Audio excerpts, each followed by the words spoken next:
Good morning, everyone, and thank you for joining us in this new webinar. The title of today is From Excessive Pessimism to Excessive Optimism.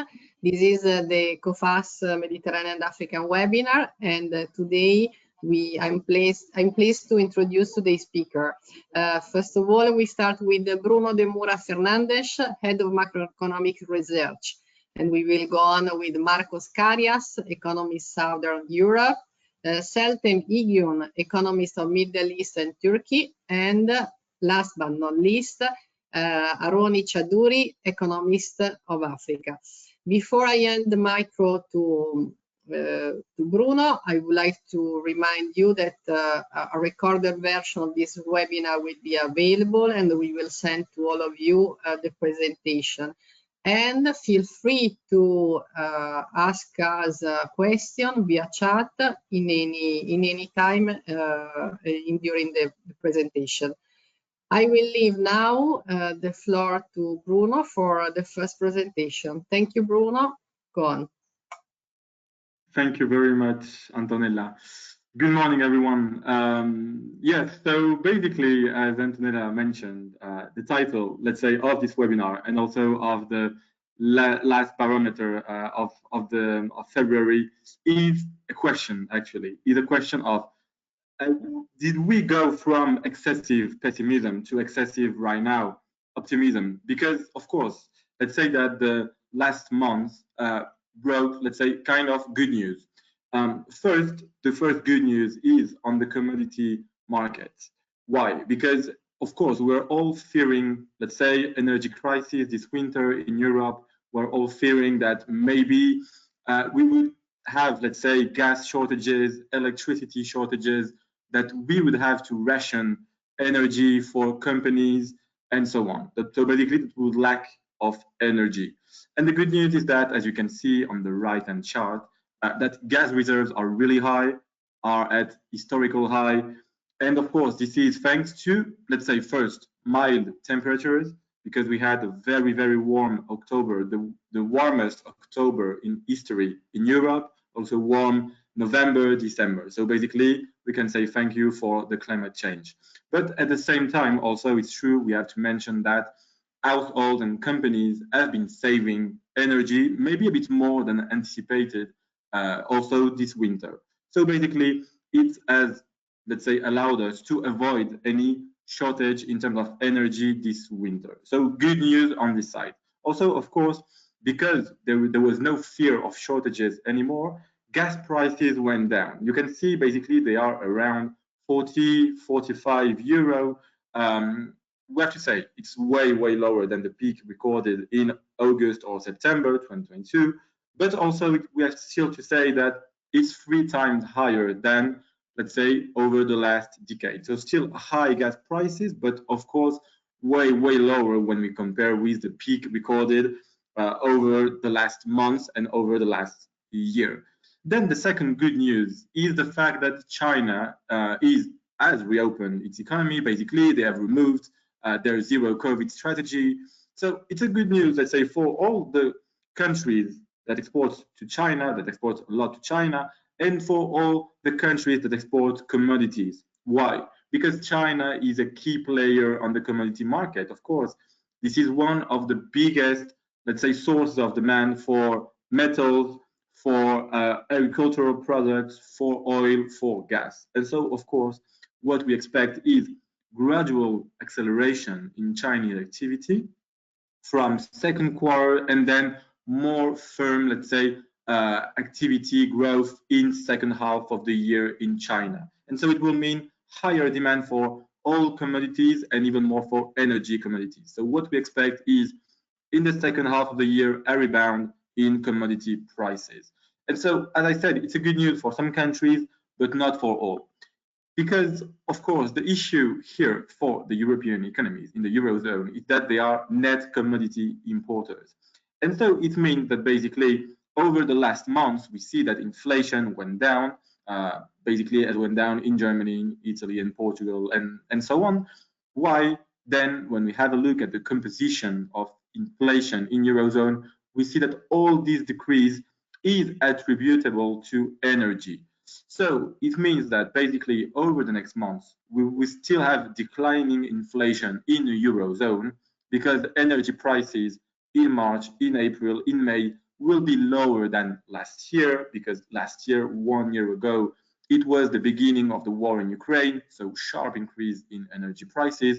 So basically we'll have lower contribution from energy, and so decrease in inflation in Eurozone.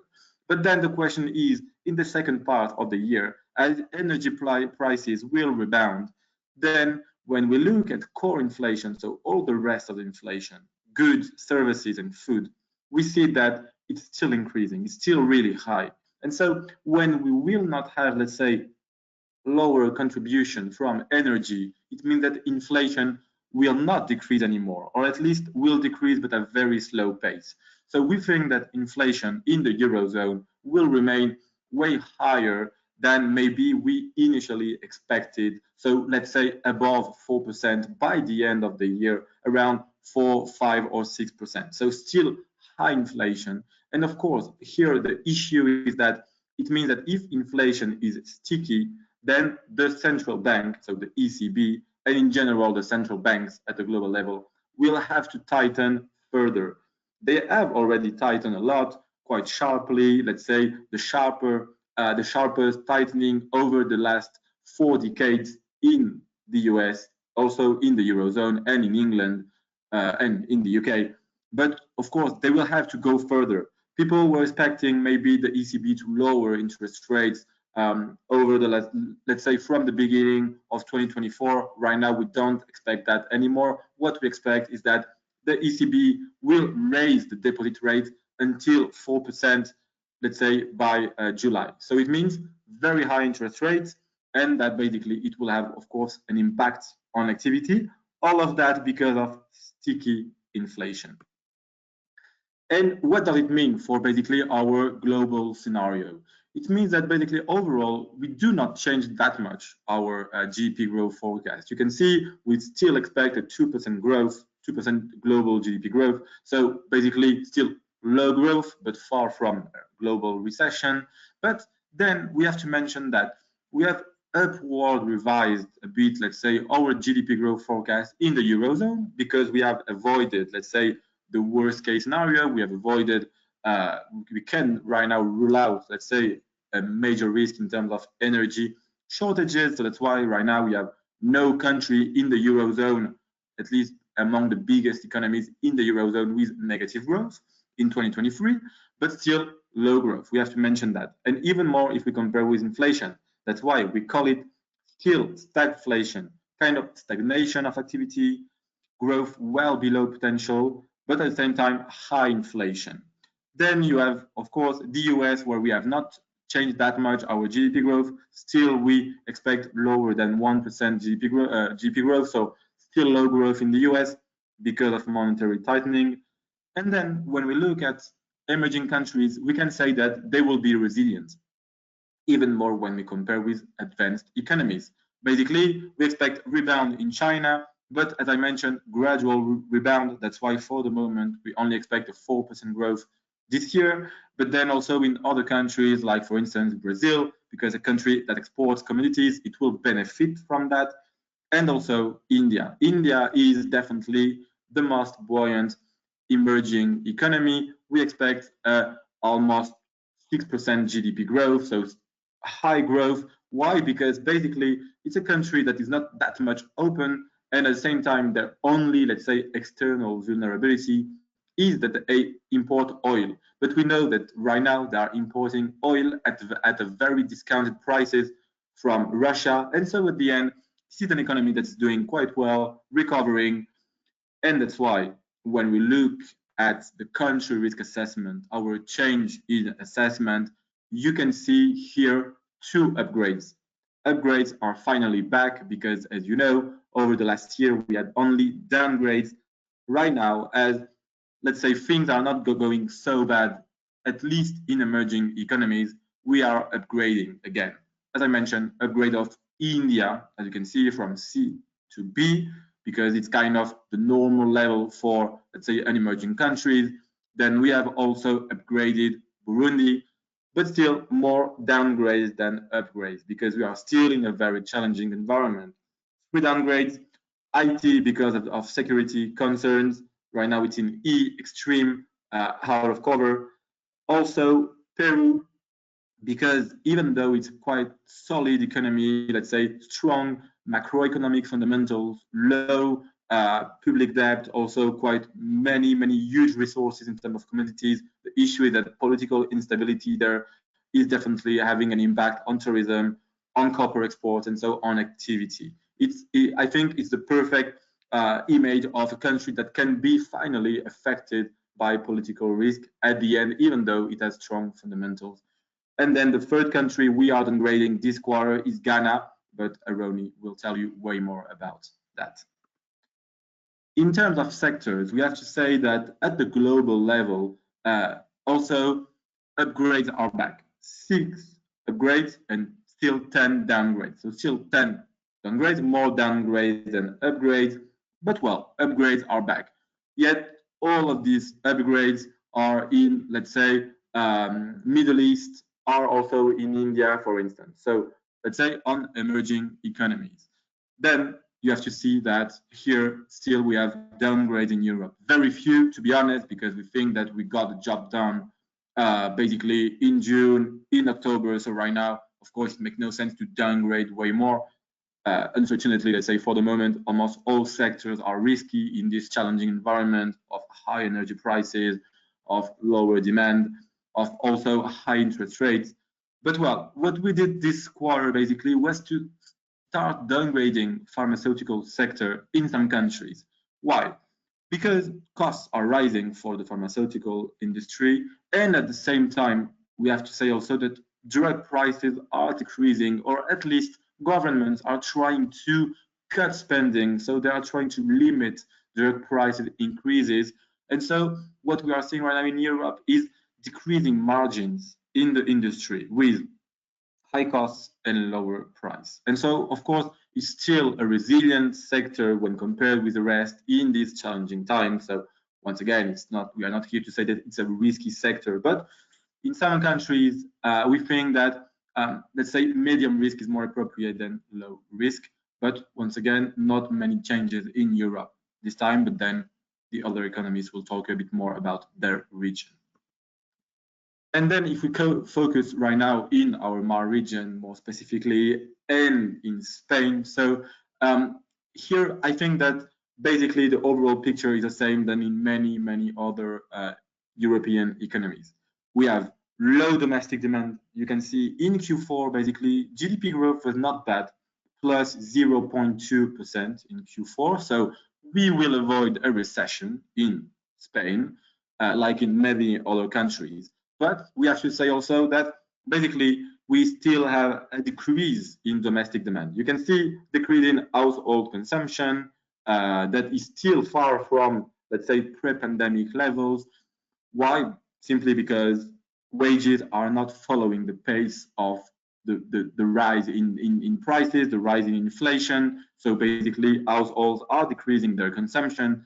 At the same time, we have high interest rates, so it's impacting investment in machinery, but also and even more in construction. We know that, for instance, in all the European countries, building permits are decreasing. Basically, new construction in the construction industry are decreasing because, once again, of high interest rates. It's what we expected. But then, on the other end, also, we have kind of a resilient external sector. You can see that, well, first, government spending is rising, but as everywhere else. But then the most interesting thing here around Spain maybe, and which can explain that Spain will have a higher growth this year, is that exports in terms of goods are being resilient. We are seeing a sharp increase in pharmaceutical exports, for instance, also in machinery, and then all the other sectors are also doing quite well, not only in terms of prices, but also in terms of volume. And also, of course, tourism, which was basically the weakness of Spain since the beginning of the pandemic, the factor that is explaining basically most of the fact that Spain is lagging behind the rest of the Eurozone. You can see it's recovering. In January, we were at 99% of international arrivals of January 2019. So definitely recovery is definitely going there in Spain, and so we expect tourism to keep on, let's say, supporting growth in 2023 in Spain as in Portugal. Now I leave the floor to Marcos to talk about Italy. Yes, hello everyone. So I will be rather brief on the outlook for activity in Italy for the simple reason that it follows more or less the same dynamic that Bruno, we expect it to follow the same dynamic that Bruno described for the Eurozone at large, meaning that we have avoided what we feared the most for 2023 and for 2022 and 2023 winter, which is a recession caused by things like energy shortages. We have avoided that narrowly. Instead of a contractionary economy, we see a broadly stagnant economy with a very slight contraction in Q4 and what we expect to be stagnation or a very slight expansion in Q1. The outlook for the rest of the year is one that, like we say, is not what we fear the worst. It's not the worst that we fear, but is still a broadly not very dynamic, not booming economy. We might get a little bit better Q2 and Q3 because of tourism that is still recovering, but far from, let's say, the boom levels that we saw in 2021. And still, for the external factors that we saw in that we talked about regarding these recovery of global demand spurred by China and a still tight global energy markets, then we risk a return of inflation towards the end of the year.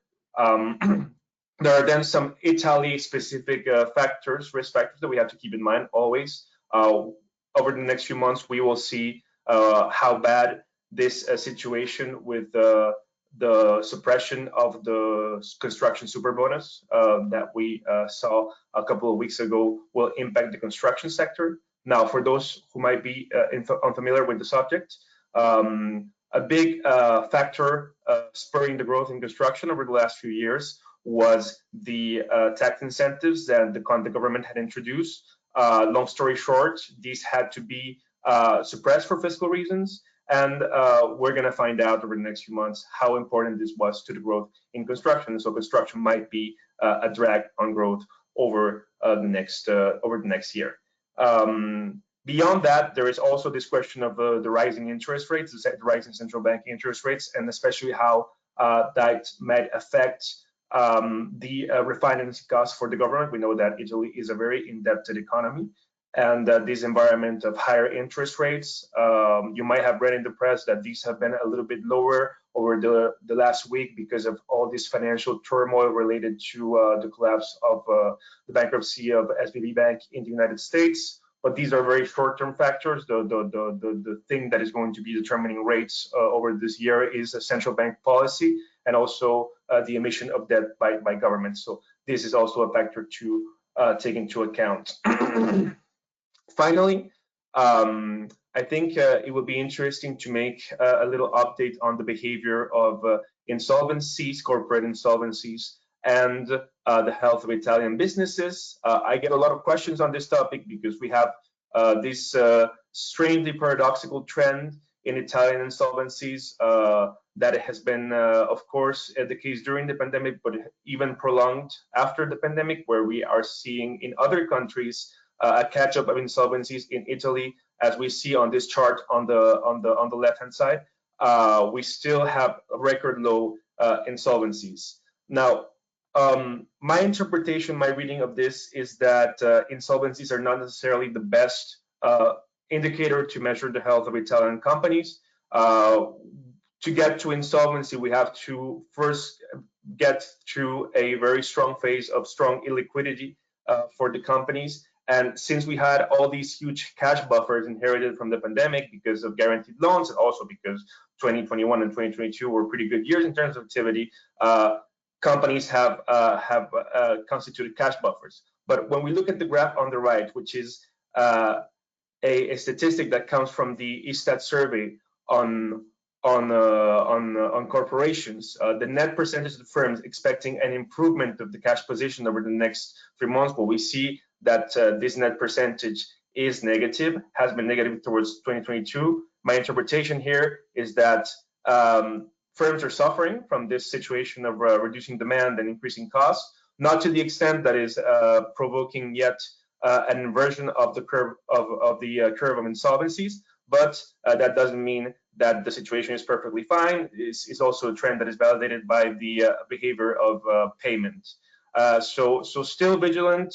The worst has been avoided, but we still need to remain vigilant about the Italian economy. That's it for me. Thank you, Marcos, for your presentation. We give now the floor to Seltem. Thank you so much. I will start my presentation with the GCC economies. Thank you. So in this year, in 2023, unfavorable base effects and weaker domestic and external demand and lower hydrocarbon production are expected to weigh on the economic growth of the region, but still private demand is expected to be the main driver of the economic growth. Overall, we expect the growth to decline by around 3 percentage points across the GCC region, driven by anticipated slowdown in, as I said, hydrocarbon output.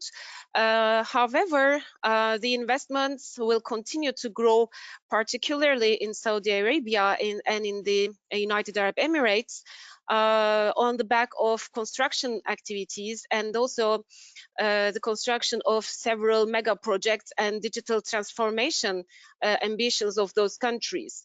So far, as you can see in the second chart, preliminary indicators such as PMI data showed growth in the non-oil private sector was quite strong, and we see that the indices have reached their several month highest level. So it is linked to a recovery in demand and improving economic conditions in these economies, but also we see that the optimism towards the year ahead is growing for the companies that participated to this survey. If we can move on to the next slide, please. Thank you. So on the other hand, slower global economic growth and tighter monetary policies weigh on hydrocarbon prices. Consequently, the total hydrocarbon production in the region is expected to decelerate, as you can see in the first graph. This may represent a risk for the non-oil economy through 2 channels. The first of it is it can decelerate, it can drag down investment spending, especially by the government-related entities, but also it can cause a slowdown in business and consumer sentiment. Thanks to the high level of energy prices last year, we witnessed an improvement in the fiscal balances of those countries, but we still consider Oman and Bahrain to be the weakest links in the region.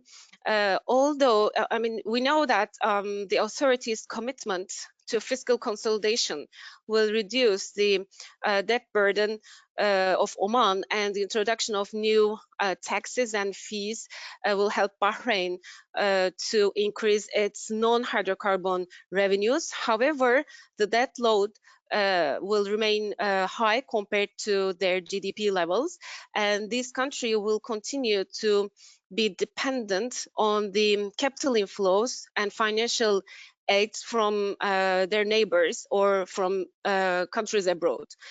If we can move on to the next slide, please.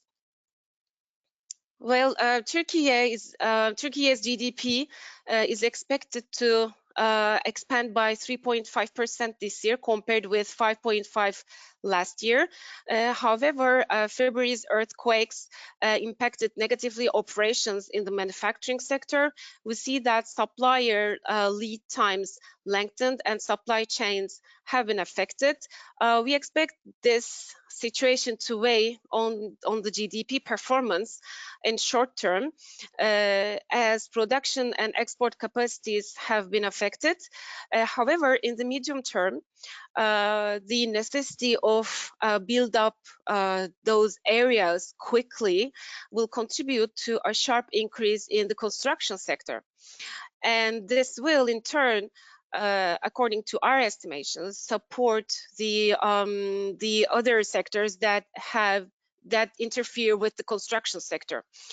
A second impact of the disaster will be on the inflationary pressures. Well, we know that after the earthquakes, the end-year CPI expectations of the market increased by around 3 percentage points. And because the region affected by the earthquakes are important agricultural production agriculture producers, I would say, the lack of some products, I mean agricultural products, but also manufacturing products, will weigh on the prices of the goods that are still available on the markets. So this will contribute to inflationary pressures to be sustained in the economy. If we can move on to the next slide, please. Thank you. And we expect Turkey's current account deficit to narrow to 3.5% of GDP from 6.5%. This forecast is largely related with our slower growth expectations compared with last year that will squeeze import demand.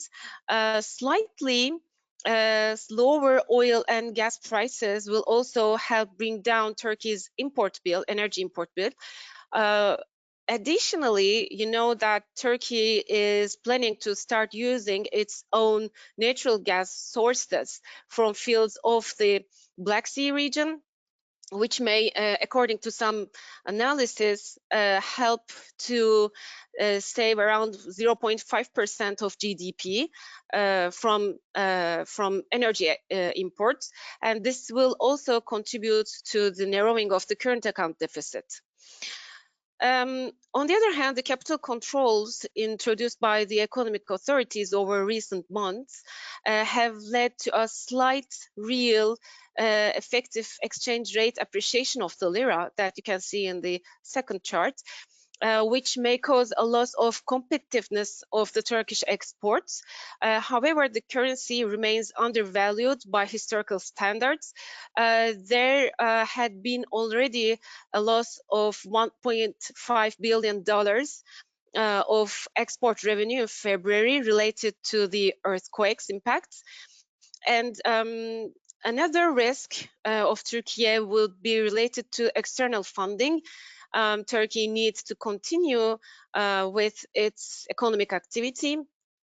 And in this framework, funds coming from Turkey's economic partners such as Saudi Arabia and the United Arab Emirates will continue to be important.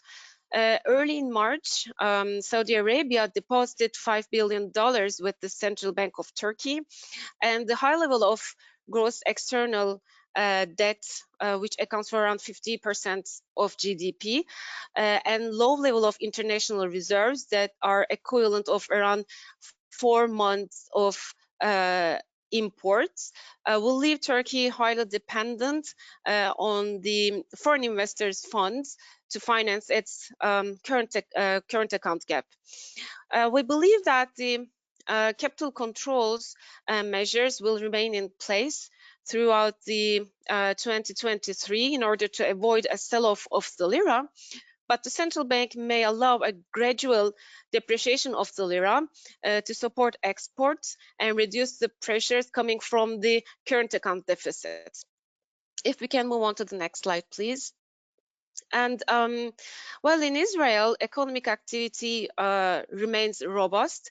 The labor market remains tight, and it's around full employment. However, recent data show that there had been some moderation in various employment sectors. We expect growth to slow to 3.5% this year compared with 6.5% last year, and growth will be supported by private demand and lower recessionary risks in developed countries, which are key export markets for Israel. And we expect the GDP level to remain close to its long-term trend line. The annual inflation, however, hit a 14-year high in January, rising 4.5% from a year earlier. And we expect average inflation to decelerate to 2.5% at the end of 2023, which is below the central bank upper target of 3%. And the Central Bank of Israel raised its policy rate by 50 basis points to 4.25%, which was the 8th straight hike since last April. So given the high level of inflation, we expect the central bank to continue with its tightening cycle with an additional 25 basis points at its next meeting in April. Then the central bank can adopt a wait-and-see stance to monitor the impact of the rate hikes already implemented. The currency, on the other hand, as you can see in the second chart, remains under depreciationary pressures. Indeed, this is mainly related to elevated policy risk following the preliminary approval of controversial judiciary overhaul and criticism of the central bank by the foreign minister of Israel. So should the currency weaken further, then the central bank can adopt a more tighter stance, causing downside risk to our growth forecast. If we can move on to the next slide, please. So this is the latest risk assessment for the region. So we are mostly, as Bruno said, we are relatively optimistic regarding the sector's risks in the Middle East region. However, given the high level of risks in terms of the lira's depreciation in Turkey and the country's vulnerability to international investors' appetite for risk, we are mostly we find most of the sectors risky in Turkey. So that would be the end of my presentation. So thank you so much for your interest. Thank you, Seltem. And now Africa Economic Outlook. Aroni, the floor is yours. Thank you, Antonella. Good morning, everyone. So yeah, so there is a lot to say about Africa. In terms of GDP growth forecast, I mean, it remains relatively unchanged. But I will say that there is as much diversity as you can get right now on the African continent. In 2022, you had several economies that did very well and that will continue to perform well in 2023. Bruno mentioned it, mainly the big commodity exporters, you know, Angola, Zambia, Mozambique, the DRC, but also some dynamic and diversified African economies in Eastern and Western Africa. We'll see that a bit later. On the other hand, you also have several economies that did much worse than expected. And here, incidentally, much of the large African economies are facing some kind of trouble. So you can see here, for instance, for the three biggest ones, you have a sharp slowdown in Egypt because of a balance of payment crisis, a sharp slowdown in South Africa, we'll talk about that, and Nigeria, where there is a small slowdown, but the country could not benefit from the oil windfall. I think that there is another very important point to note right now of what's happening on the African continent is that 1 year after the onset of the Ukraine war, now we are seeing the full materialization of the successive crises on the fiscal and external accounts. And we have several countries that are facing or already going towards either a balance of payment crisis, either a debt sustainability crisis, or both. So the textbook example I would say right now of a debt crisis would be Ghana. So obviously we downgraded the country risk assessment from B to C. Basically, this is interesting because Ghana was one of the most dynamic African economies and really an example on the continent in terms of political stability, governance, as well as business environment. And despite all of this, it is facing a major crisis. The reason is that basically as soon as the market realized that Ghana would not be able to repay its external debt, it triggered a massive capital outflow from the economy, which combined with the capital outflows that resulted from the monetary tightening as well as the war in Ukraine, immediately precipitated the cedi, which lost around 50% of its value in just 1 year. And this in turn obviously affected inflation through imported inflation. You can see that the inflation rate is over 50% now. It's slightly decelerating, but it will remain very high.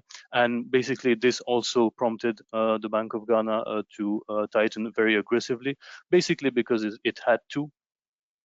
And obviously this also has a cost to the economy in the short term, but also in the medium term, because what this means is that basically right now Ghana is in a restructuring agreement, which will normally unlock an IMF financing of $3 billion, which is basically its debt service cost for 2023. But that obviously also comes at a cost, because we know that to get an IMF agreement, you have to go through fiscal consolidation. You have to severely slow your economy for several years. So this debt crisis on one of the most dynamic economies in Africa will cost them growth in the medium term. This also signals us that for countries that are nearing that situation and that might not have been in as good of a economic growth perspective as Ghana, the situation might become very difficult. And here, one country that is particularly of concern to us would be Tunisia, because Tunisia, the negotiations are being hampered by the political rhetoric of the president, and so they might very well default on their external debt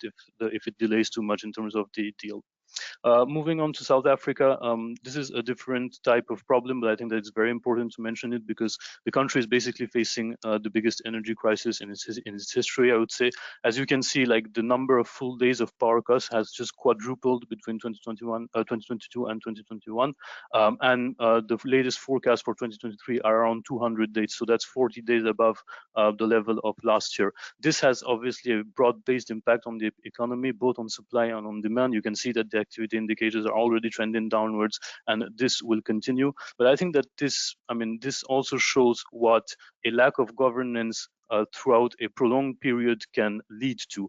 And the effect on the South African economy is just also beyond GDP growth, is I think a threat to its social stability, because South Africans are getting increasingly frustrated with up to 10 to 12 hours of load shedding a day in the higher stages.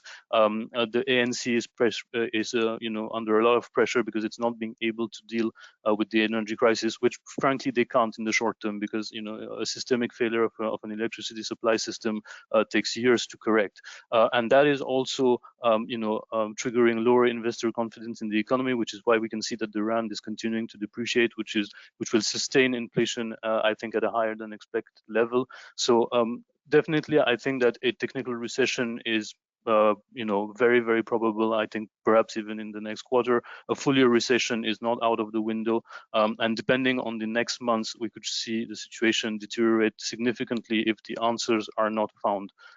But I think that now that I've talked about some of the economies where there were issues, it is also important, as I said in the beginning, to realize that there is also a lot of dynamism on the African continent, and notably in two regions in Africa, which is East Africa and West Africa. I think that to me, Tanzania is one of the best examples of stability through crisis, because the economy has been extremely stable in terms of growth, in terms of inflation. I mean, it's very rare to see a country in Africa, but also globally, where the inflation rate just increased by 1%, basically 1 percentage points, and we already have core inflation which is decreasing thanks to supportive fiscal policies. At the same time, the Tanzanian shilling, the currency, held pretty well because most of the main exports of Tanzania continued to perform well. This includes obviously services such as tourism and transport, but also the main commodity exported, which is gold, which is obviously benefiting from the whole risk of related to the global uncertainty, as well as manufactured good, because one thing is that Tanzania is a country that benefits greatly from its position in Eastern Africa. I mean, it has a front to the sea, it has front to 3 Great Lakes, it is around other dynamic economies, and that also benefits not only its exports, but really its role as a hub, and which also makes it an attractive country for foreign investment, and it's a country that also enjoys a lot of support from international organizations, be it in terms of financing or even just in terms of project development loans. So we can see that through, for example, the oil pipeline to Uganda, the railway that connects the whole of Eastern Africa. So basically, a country that is doing very well. And I think that there are also countries that we have to see in Western Africa that are doing quite well, which, Bruno, if you can just go onto the next slide.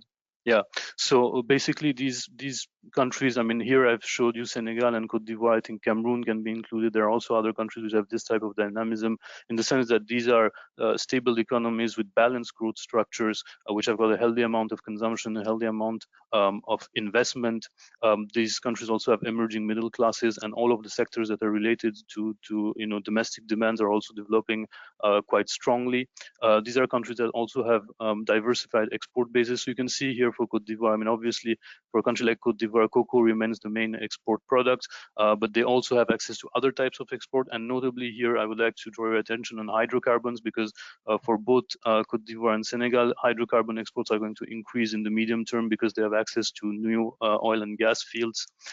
So basically, this doesn't mean that there are no risks in West Africa. I mean, we know that West Africa is a region where there is a lot of political and security risks, but for now in these countries, the dynamism kind of offsets the risks, and as long as the main economic balances are kept under control, I mean, obviously there is pressure on the external accounts, there is pressure on the fiscal accounts, but as long as it's kept under control, the dynamic is good. And if you're a company who is trying to integrate West Africa, these are good points of entry. I just finish on the fact that for the countries that are in WEMU and CIMAC, and obviously have an inherent advantage compared with other African countries because their currencies are pegged to the euro, so that reduces significantly the risks of exchange rate volatility, and so that is just another advantage that they have, and so which basically also makes it a very attractive region.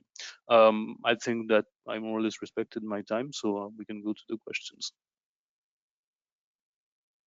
Thank you very much, Aroni. Now it's time for question and answer. I just wanted to remind to everyone that you will receive the presentation and also the recorded version. So let's start with Bruno. There is a question that of course was quite obvious. We had the Silicon Valley Bank collapse, the country's 16th largest bank. The stock exchange reacts badly, and so what could be the consequence on the global economy, and do you see also a risk for Europe? Well, good question. Yes, of course, this is definitely the hot topic, right? Well, I think at first, of course, the first question here that we try to address is to understand if there is a risk of contagion, right? Well, for the moment, it looks like this bank, which is like a regional bank, is not kind of systemic. So that for the moment, the fact that it's an outlier because they were so focused on technology and so on, that, well, this is an outlier, and we cannot, or for the moment, we do not see, let's say, the whole banking sector to suffer like that, to suffer such a blow. But well, we also have to say that there are many regional banks, or at least some regional banks, that are also, let's say, coming under strain. We saw several banks with falling stock prices and so on, falling shares on Friday and on Monday. But then the good thing is that US authorities have reacted quite strongly. They have announced massive liquidity support and so on. They definitely say that they would do whatever it takes to keep, let's say, everything under control and to guarantee financial stability. So we saw also that the markets, basically in the US, but also in Europe, in Japan, and so on, received quite well these announcements. So we saw that shares basically rebounded on yesterday, basically on Tuesday. So let's say that in terms of financial stability, for the moment, it seems that we are avoiding, let's say, the worst case scenario that would be contagion. But then there are two other questions. I think the first one is regarding, I think it highlights the difficulties that the US tech sector is going through, because of course there was definitely a boom even after the pandemic. They were hiring loads of people and so on. And right now, everyone is announcing massive layoffs, like, for instance, Meta yesterday again. And we see definitely that they are declining revenues in terms of advertising. And so basically more challenging times for the US tech sector. And maybe even more right now that it will be maybe harder for them to get, let's say, loans, to get financing, because their main banks or specialized banks are going through difficulties, but also because, of course, interest rates are really high. And we know that this sector is heavily dependent on new financing, and with interest rates, it's obviously harder to finance and to be profitable.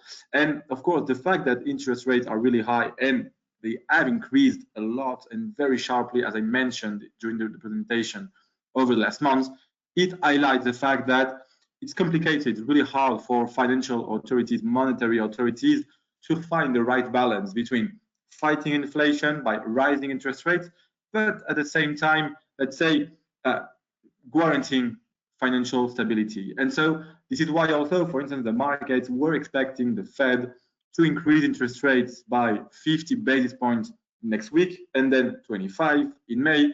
And right now, because of this, let's say, instability, they only expect the Fed to deliver a 25 basis point hikes in next week instead of 50. So that's why we see definitely that this is not an easy task, that monetary authorities will go, let's say, we do everything they can to bring inflation back to 2%, but then it will create risks in terms of, once again, macroeconomic activity, but also financial stability. But once again, for the moment, we don't see any contagion, and it's a very specific bank there, and so we don't see any similar bank, for instance, in Europe that could be comparable with SVB.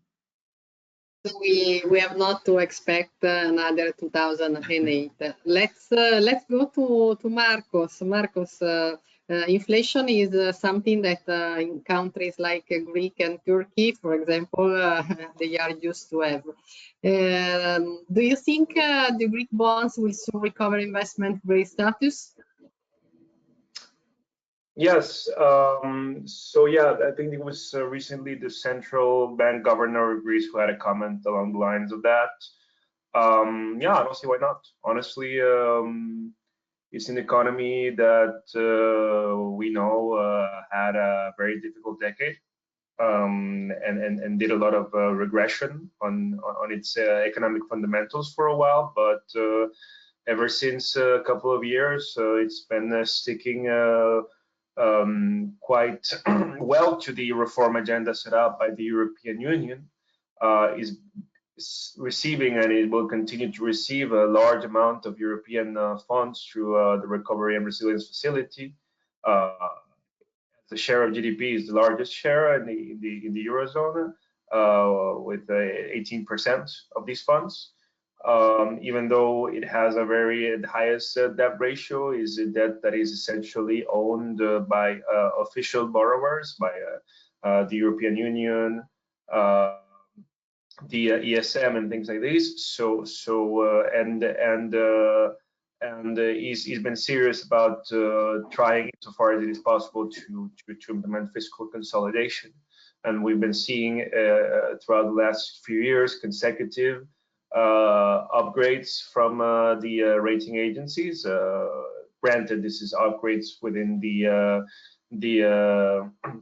category of the non-investment grade bonds, but ratings. But but I think we're inching closer to that direction. And even if the environment is not ideal with inflation, with high interest rates, etc., given that Greece is the role model for a country that went badly and that is doing everything that Brussels says to straighten their path. I think that, and also because they are a small economy, so it doesn't cost the European Union or the European Central Bank a lot of money if they have to intervene. If they had to intervene in terms of firepower, it's quite easily done. Which is less the case of Italy, for example. So I don't see bearing any big bad surprises. Who knows if there's something happens geopolitically with Turkey, but it doesn't look like that's the most likely case. But unless we see any bad surprises, they should return to investment grade in the near term. Thank you very much for this vision. And now we go to Seltem. Seltem, you talk about Israel. What about the judicial reform? This can impact or may impact the Israeli economy? Well, so far we see that it doesn't impact except the shekel, I mean the local currency. Well, of course, the deterioration of business environment, if that continues, may harm the currency by increasing the depreciation pressures on it. But so far, we consider that we need to see, wait and see and monitor the outcome of this controversial judiciary reform. And of course, if it impacts the transparency and the governance of the public institutions of the country, so it may weigh, of course, it may impact of the country's risk assessment. However, so far, we don't see that we don't see that it concretely has impacted so far the country's economy, except the shekel. However, the depreciation of the currency can partly be removed by the monetary tightening of the central bank. So we will continue to watch the situation, and so far we are mostly for maintaining our country risk assessment.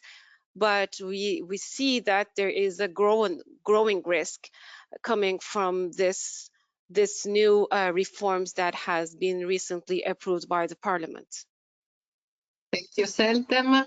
Giving a look at Africa, Africa attracts capitals, and in particular also China is very interested in this continent.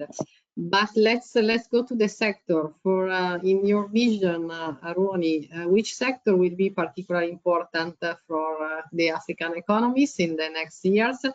And as we have also companies connected, what can be important for them? Well, I think that there are a lot of sectors actually that can be very dynamic in Africa, and I think that it's also important to say that, you know, sometimes we can have an overall vision of Africa that is a bit negative, but even in countries where situations are difficult, you always have sectors that are performing. So that is something important to note about African economies in general. So in terms of sector, I mean, you have everything that is related to the development of domestic demand. So you have consumer goods, pharmaceuticals, you know, you have technology, mobile phones, food, hygiene. Then you have everything that is related to the development of infrastructure, so everything that is capital goods, equipment, machines, turbines, as well as a sector overall, the construction sector, which is very important because Africa is a country that is urbanizing at an extremely rapid pace. To that matter, you know, Turkey, for instance, entered the African market through its construction sector, through construction projects. So everything that is related to infrastructure development is basically something where there's always going to be some amount of public as well as private investment in these economies. You have another sector to me that is really key, which is digitalization, because obviously African economies are not very digitalized overall, but it is increasing, and it has been sped up by the COVID-19 pandemic, where digitalization was used mainly for cash transfer. And not only is it important for the development of these economies, it also goes hand in hand with the development of the financial and the banking sector, because the banking and the financial sectors requires, security, encrypted security, as well as digital payment methods in order to develop. So generally, in some of the more mature economies, for instance, South Africa, we see that one of the biggest contributors to the ICT sector and the development of digitalization would be, the financial sector. So there can be a kind of a virtuous circle that is created between these two sectors in more frontier and emerging markets. You also have, sectors such as textiles. Obviously, the textile sector overall globally is not doing that well, but since the labor costs, for instance, in Asia are increasing quite rapidly, now we can also start to see value chains moving towards countries in Africa. So, for instance, Ethiopia or Mauritius are countries which can benefit from the moving of this value chain. And finally, I think that we have to say it. Obviously, there is hydrocarbons. Obviously, there is commodity. There's minerals. These sectors, in the even in the long term, will be always places that you can invest in. But I think that in the energy sector is also important to say that Africa has a lot of potential in renewables, in solar, in wind, in hydroelectricity. Some countries are trying to push through as fast as they can the development of the renewables. So there is going to be also demand from these sectors in the near future. I talked about the energy crisis in South Africa. One of the main methods to address the crisis is to promote the development of renewables. So obviously, even in that country, given the difficult context, for instance, the renewable sectors, at least in the medium term, might be one that will benefit more or less from the situations. So yeah, that would be for me the main sectors. So that's a lot of them. So there's a lot of opportunities. Thank you very much. Let's go to Eurozone. One topic's quite hot. Marcos, what do you think will come out on the debate on Europe fiscal rules? We will go out or not? Yeah. Well, two possible outcomes. Either they manage to reform it before the end of the year in a way that is agreeable to everyone, and so these new rules, they come into play next year, or they do not manage to agree and they revert back to the old rules, which are based on a formula based on a public debt equation, which is very let's say strict. And it was behind the application of austerity a couple of years ago.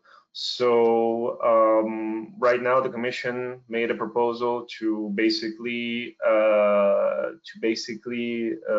change these rules by a more vaguer and open-ended analysis that it will carry out, which allows for more flexibility. And in my opinion, if it were applied, basically would come down to like a negotiation between the Commission and the member states in question.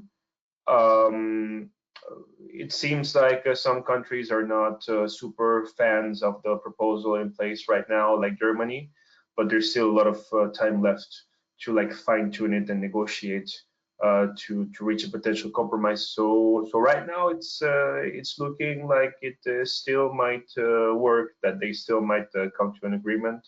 I think the hour of the truth will be more towards like August, September. We will have the thermometer of how likely it is that we have new rules next year. You will give us more update in the next webinar. Bruno, let's go to the wages, something very important for all of us. Do we know if wages have accelerated since the beginning of the year in the Eurozone, or they were stable? Well, actually, you're right. I mean, I've said previously that wages did not follow the pace of inflation in 2022 in the Eurozone. It was true in all countries. But well, let's say that throughout the year, we saw an acceleration in wages and so on. But basically, at the end of the year, they reached between 3 to 4% in almost all countries, maybe in Germany a bit higher. But so far, since the beginning of the year, because we know that also many negotiations are, let's say, get through the beginning of the year. We only have data for Spain, because in Spain, basically, they just release on a monthly basis, let's say, the collective wage agreements. And what we see in Spain for the moment is that all the negotiations that basically were done in January and in February are leading through quite significant increase. We went from 3% to 5%. So basically, from the beginning of the year, we are more on a 5% pace increase in terms of wages.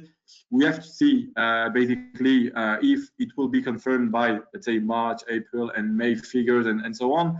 Also, we have to say that for the moment, only few companies have released these agreements. So we have to wait. We will monitor the situation, but you're right. I mean, definitely it will be a key topic to know if we will have second round impact, let's say, on inflation, and also to know how domestic demand will behave, because of course then it's all a question of disposable income and purchasing power.